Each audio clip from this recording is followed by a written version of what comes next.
Et bonjour, 26 mars 2016, la fouille en B41, les fours est terminée maintenant. Et l'équipe eh bien, nettoie et ça, comment dire, enregistre les dernières données.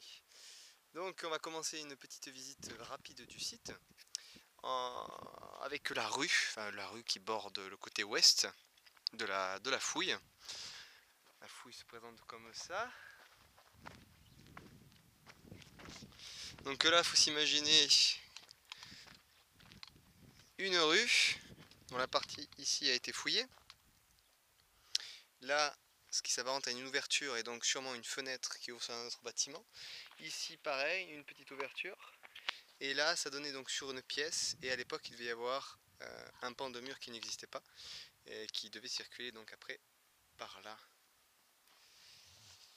Donc concrètement, on est, on va dire, 13e, 14e siècle.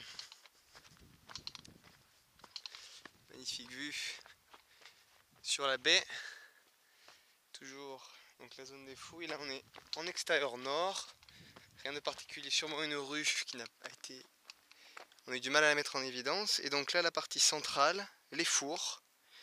Ici, un four, on va dire quadrangulaire, donc il n'existe plus du tout la sole et le laboratoire. On n'a que la chambre de chauffe au fond. Il a été en partie percuté par un autre four ici, dont il reste la sole, cette fois-ci. Et un petit peu d'élévation sur le tour. Là, vous voyez les trous au milieu, ce sont les carneaux. Et donc là, on rentre dans la fouille, dans une pièce de l'atelier. Voilà, ici une autre petite pièce dont on n'a pas la fonction, qui pouvait accueillir peut-être le tour du potier. Ici donc le four 11 et le four 3. Je ne sais pas si on peut rentrer. Ouais. Rapidement. Ici un autre four, le troisième et le dernier. Four numéro 10. Qui est quand même encore assez bien conservé. Bon, l'élévation toujours pas. Hein. Là, vous avez les carneaux, la petite entrée, les surcreusements. On rentre. Et ici on a les phases de l'atelier. Atelier dont il y avait une ouverture ici qui donnait sûrement sur une rue qui a été rebouchée avec une petite marche. Ici vous aviez une grosse plateforme et une petite qui a été installée là, qui était sûrement utilisée pour le foulage de l'argile. Ici à l'entrée à gauche une petite jarre qui était sûrement utilisée pour de l'eau. Là, donc voilà ce qui reste de la plateforme avec un trou, un poteau central sûrement. Ici une petite zone de foyer. Là-bas pareil un petit trou de poteau. Et en fond une fosse dont l'utilité n'a pas été encore bien comprise. Et là vous voyez en coupe ce jaune là c'est de l'argile et c'est ce qu'on interprète comme une zone de foulage et de stockage de matières premières. On va sortir de l'atelier. Bon, il y a plusieurs phases à tout ça. Hein.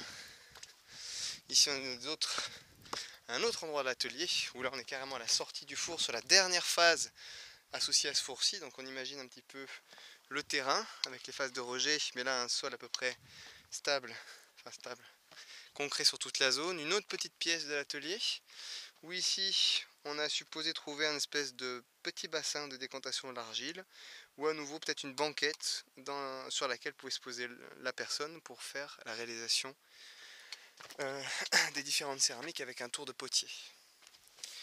Donc là on est côté sud, on bascule côté est. Ici des grandes pièces qui n'ont pas encore été totalement comprises. Ces grandes pièces, vous voyez là au premier plan en bas, avec énormément de rejets, beaucoup de déchets, ont été utilisés pour des rejets de four. Donc peut-être aussi comme matière première, parce que le combustible était utilisé comme combustible du poisson. Et donc là, voilà, ce sont des niveaux où on est resté sur le niveau de démolition. Mais donc on n'a pas la destination de ces pièces. Ici il y a un bouchage, donc il y avait une entrée, un autre bouchage là-bas pareil. Et on sortait de l'atelier ici.